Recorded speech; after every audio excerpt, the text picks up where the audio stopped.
Bonjour à toutes et à tous, j'espère que vous allez bien. Aujourd'hui, on va s'intéresser à l'actualité crypto.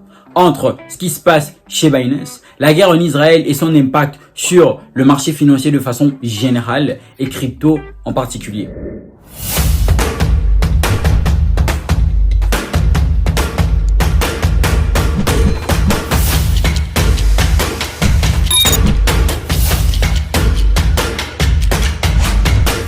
Alors, avant même de commencer la vidéo, si tu ne t'es pas encore abonné et que tu n'as toujours pas liké celle-ci afin que YouTube puisse la mettre en avant pour que pas mal de personnes soient impactées davantage afin que la communauté puisse grandir, je t'invite à tout simplement vouloir lâcher un pouce, ça va beaucoup m'aider et c'est très important. Binance sous pression de la SEC, l'USDC joue sa carte maîtresse. Alors, il faut savoir qu'ici, au niveau de l'USDC, nous sommes toujours sur le même point, le point relatif à la considération de certains crypto-actifs comme des titres. En effet, quel est l'angle d'attaque de l'USDC, en l'occurrence l'entreprise Circle? Les stablecoins, notamment l'USDC, ne doivent pas être considérés comme des titres. En effet, pour Circle, ces actifs rattachés à du dollar américain servent principalement de moyen d'échange sans la promesse de bénéfices futurs. À ce niveau, il y a ce qu'on appelle une grosse bataille juridique et c'est toujours très important de le préciser. Alors, quand on parle de bataille juridique, la complexité vient tout simplement du fait qu'il faut trouver le pont entre le droit moderne, en l'occurrence le droit de tous les jours, et la blockchain qui, elle, constitue tout simplement une nouvelle technologie en exercice. C'est en ce sens que l'application prendra un peu plus de temps et justement élaborer des textes demande une grande expertise pour faire le pont entre les deux. Là encore, il y aura potentiellement de la demande, il y aura potentiellement des emplois qui seront créés ici, en ce sens où on aura besoin des personnes ayant des compétences en blockchain pour tout simplement pouvoir traiter le droit blockchain. En l'occurrence, même on aura une nouvelle branche de droit qui sortira, telle que le droit blockchain, tout comme aujourd'hui on a le droit des affaires où on a plusieurs spécificités, droit des sociétés, droit des entreprises, droit maritime, tous les droits que vous connaissez. Donc actuellement nous sommes en train de parler de régulation. En Europe on parle de MiCA et dans d'autres pays ça va tout simplement varier. Voilà, il n'est plus question de spéculation, mais quand on parle de bataille juridique, on parle de bataille de texte, bataille de compréhension. Et donc c'est très important de voir comment est-ce que cette histoire va évoluer. De base, c'est Binance et la SEC. Concernant Binance, on va le voir au fil de cette vidéo qu'il y a pas mal de nouvelles et bien évidemment, il faut croire que lorsque on a un grand pouvoir, ça implique réellement de grandes responsabilités.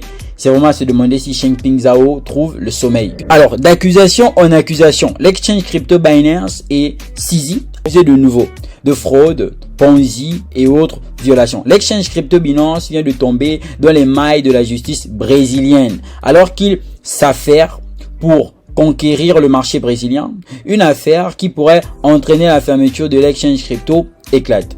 Entre les accusations de gestion frauduleuse, d'offres de titres sans autorisation préalable, d'exploitation d'une institution financière sans autorisation, etc.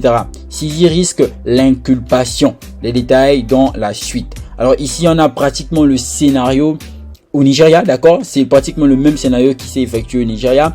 Toujours les mêmes accusations, toujours les mêmes proliférations. Donc très franchement, il faut croire que Binance est attaqué de tous côtés actuellement.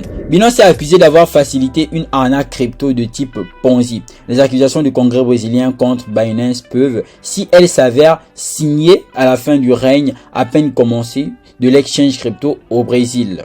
C'est pas facile pour un exchange qui liste plusieurs projets de nécessairement toujours avoir le fond. En réalité, le projet va présenter tout simplement les critères requis par Binance. On va tout simplement présenter tout ce qui serait demandé. Mais après, si ça change, ce ne sera pas nécessairement à Binance la faute. C'est comme vous dire aujourd'hui que voici mes intentions et au fil du temps, lorsqu'on avance, je les change. Donc, il y a le temps que moi, j'ai pour être surpris. Il y a le temps que plusieurs personnes auraient pour prendre l'information, l'analyser et prendre des décisions.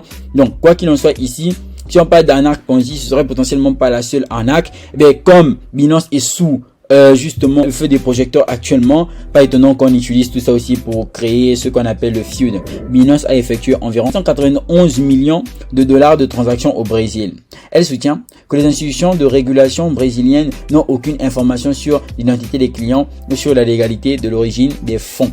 Cette affaire boueuse n'a pas manqué d'éclabousser le président de la société Changpeng Zhao. Je pense que le problème n'est pas toujours au niveau des exchanges, d'accord, qui arrivent dans un pays, qui arrivent dans un état, qui arrivent sur une terre. Le problème est surtout à la réglementation qui accueille.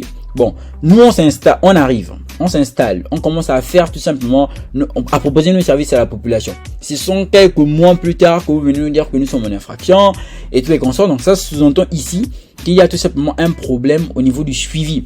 Et le suivi, c'est pas le suivi de l'exchange, c'est le suivi de la personne qui accepte l'exchange chez elle. Donc ce sont aux institutions de poser les bases fermes sur la prestation de services d'un exchange dans un pays. C'est à l'État de le faire. Il y a des pays où Binance n'est pas rentré. Il y a des pays où Binance a dû quitter. Pourquoi? Parce que les réglementations étaient trop strictes et ça ne rimait pas tout simplement avec le type de management de Binance par exemple. Comme vous savez déjà, il y a la guerre actuellement en Israël. Donc le Hamas, Binance et Israël. La bataille des cryptos dans le conflit israélo-palestinien. Alors, depuis quelques jours, justement, les violents combats opposent l'État hébreu et le Hamas. Un nouveau conflit qui a éclaté à la suite d'une attaque surprise orchestrée par le mouvement palestinien. Jérusalem a immédiatement riposté par une série de mesures, dont une relative au secteur des crypto-monnaies. Alors il faut savoir que actuellement, justement, ce conflit, il est assez frileux. D'accord, il est assez frileux parce que il faut comprendre que si ça touche tout le Moyen-Orient, ça va encore aller de mal en pis. Et déjà, il faut savoir que ce conflit a engendré, tout comme au début, la Russie a attaqué l'Ukraine, pas mal de crypto. On a vu carrément le marché tomber en sang. Pourquoi? Parce que certains investisseurs étaient incertains face à la guerre. Alors aujourd'hui, si on regarde pas la télé, on a même l'impression qu'il n'y a pas la guerre actuellement en Ukraine. Et donc, c'est pratiquement la même chose. Les marchés vont toujours réagir dès le départ. Pourquoi? Parce que, d'ailleurs, quand on revient dans le marché crypto, je pense qu'aujourd'hui, quand même, qu'il y a eu un peu du vert dans le marché. Voilà, il y a quand même un peu du vert. Mais tous les jours précédents, on avait pratiquement un marché crypto qui était au rouge. Donc là, je regarde à partir des crypto-monnaies que je suis, qui sont très intéressantes et très en tendance d'ailleurs. Donc, c'est tout simplement tout ceci qu'il faut prendre en compte aujourd'hui. Cette guerre, où est-ce qu'elle va, jusqu'où va-t-elle aller? Quels seraient les impacts à venir? Comment faire pour se protéger? Quelles sont les best practices à avoir? Tout ceci, on en parlera potentiellement demain. Le prochain halving. Alors, le prochain halving day du Bitcoin. Changpeng Zhao avertit des risques. Encore 193 jours et quelques heures pour que se produise le prochain halving de Bitcoin.